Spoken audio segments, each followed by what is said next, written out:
Yay! Think you problem solver, well then fucking roll the dice. Today we are going to, I guess it's a review of one of the books in my absolute very favorite series, Unenchanted, An Unfortunate Fairy Tale by Chanda Hahn. At least that's how I think you pronounce her name.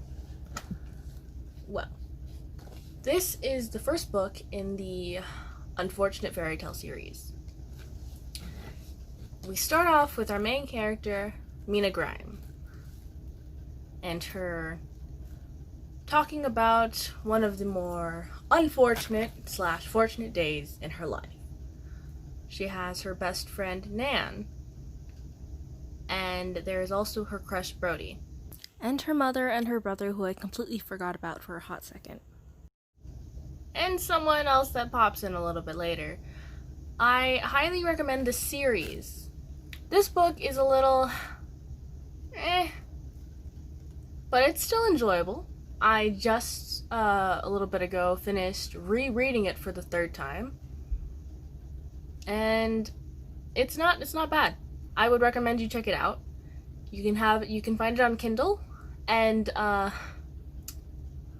physical copy, which I hate the new cover. I hate the new covers, but I digress. There are a few inconsistencies in the text, but they're not very horrible. They're not bad. There are a lot of repetitive words, such as, well, tell me what this is supposed to mean to me. Or, actually, that's a good sentence. Never mind. But you see, like, double, like, me's or, like, I can't think of a sentence right now, but a lot of little repetitive words that are just kind of annoying, specifically for me. I also forgot to mention that it is not completely linear storytelling. Sometimes it'll start in the future, and that will be our present, and then it will jump to the past to explain it to us, which will become our new present.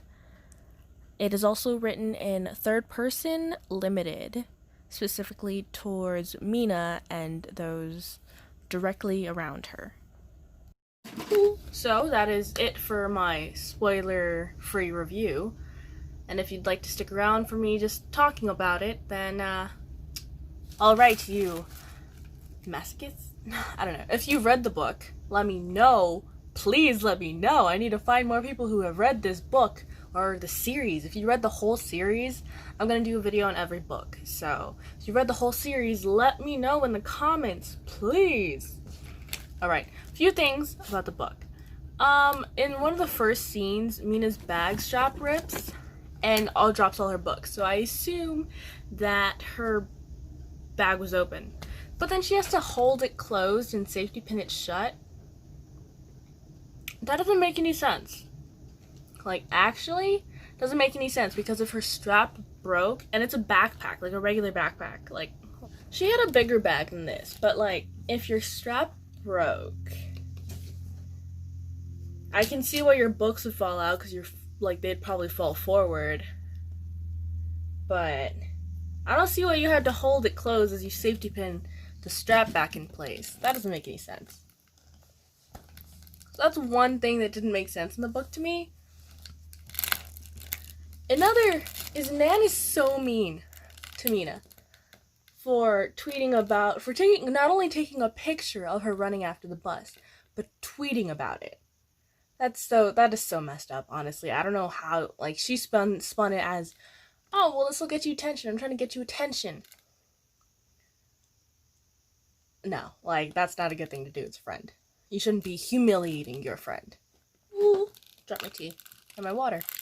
Brody and Mina's date, though, so cute. I'm not talking about the one where they went to the drive-thru. I'm talking about the one that's, like, the real date. With, like, the Golden Palace, and the geese, and him lifting her up, and putting her over his shoulder. It was so cute. It was so cute. And the Brody, brick by brick, when he's talking about how he's gonna tear her walls down, is just, oh, that's such a fine scene. This is so adorable. And the inconsistencies I mean, like, Jared says that Faye can't lie, right? And we've already been told that Jared is Faye. So then when he said that he was only watching Mina because he was looking for a chance to ask her to the dance,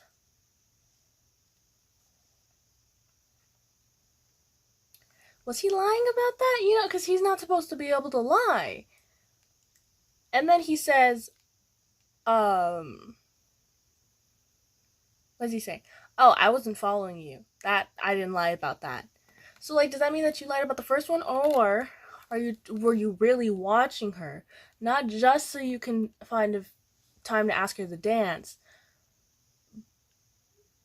but partly because you wanted to ask her to dance. You know? Ignore my bed. I didn't feel like making it. And then also, there's this part when Sarah's getting Mina ready for the dance, and she says that she hated that tale, the Red Riding Hood. Oh my gosh. She hated the Red Riding Hood story when she was younger, and then here she is 16 years later.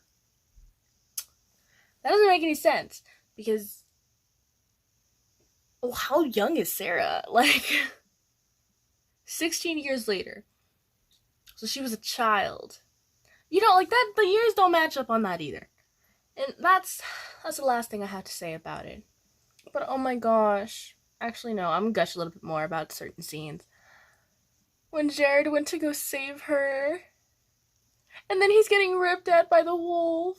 It's just, and Mina's just torn up about it. I also love that scene where she's like, I am the hunter, not the hunted, or something like that. I really like that, actually.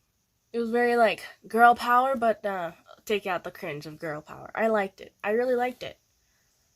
Oh, and then Brody, I've got you, Mina, and I don't plan on letting you go, or something like that. That's so adorable. That is so adorable. Alright, if you made it to the end of my video, then thank you. Stay tuned for the next one, which will probably be more detailed, because the next book is my least favorite. So, that is all I've got. Bye!